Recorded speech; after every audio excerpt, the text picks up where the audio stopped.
नमस्कार, स्वागत है आपका हमारे इस वीडियो में। और इस वीडियो में आज बात स्वर व इसके प्रकारों की।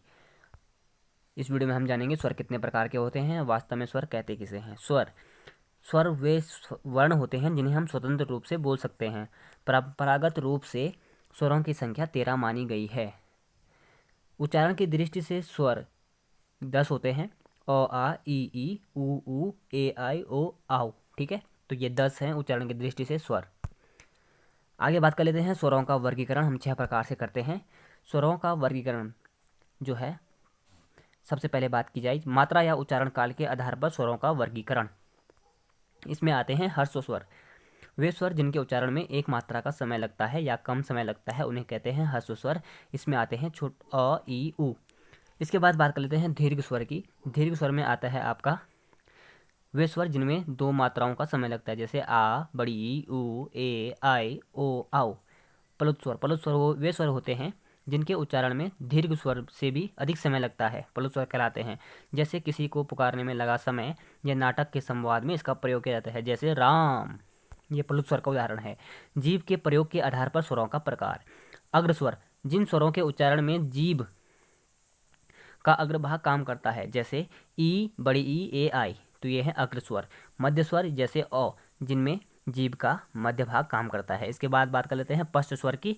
जिन स्वरों के उच्चारण में जीभ का पश्च भाग काम करता है, जैसे आ, उ, ओ, आओ, तो ये है पश्च स्वर। जीभ के प्रयोग के आधार पर स्वरों के प्रकार थे ये। अब बात कर लेते हैं मुख द्वार खुलने के आधार पर स्वरों के प्रकार। विपरीत स्वर वे स्वर जिनके उच्चारण में मुख द्वार पूरा खुलता है, जैसे आ।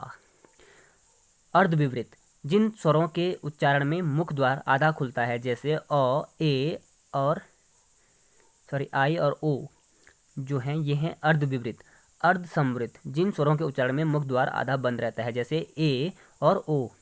समवृत जिन स्वरों के उच्चारण में मुख द्वार लगभग बंद रहता है, यह है छोटा ई, बड़ा ई, ऊ और ऊ। ओंठों की स्थिति के आधार पर 2 प्रकार के होते हैं स्वर। आवृतमुखी जिन स्वरों के उच्चारण में ओंठ वृत्तमुखी या गोलाकार नहीं होते, जैसे अ, आ, ई, ए, आई। वृत्तमुखी जिन स्वरों के उच्चारण में ओंठ वृत्तमुखी या गोलाकार होते हैं, जैसे उ, ओ, आओ।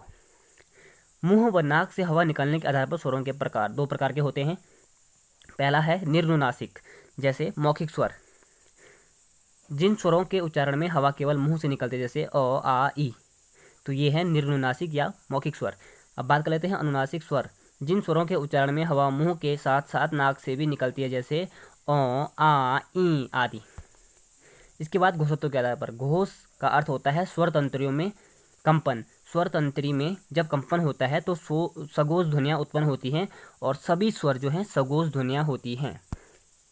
तो ये थी हमारी वीडियो। आपको ये वीडियो कैसी लगी? अगर अच्छी लगी है तो लाइक जरूर कीजिए। धन्यवाद।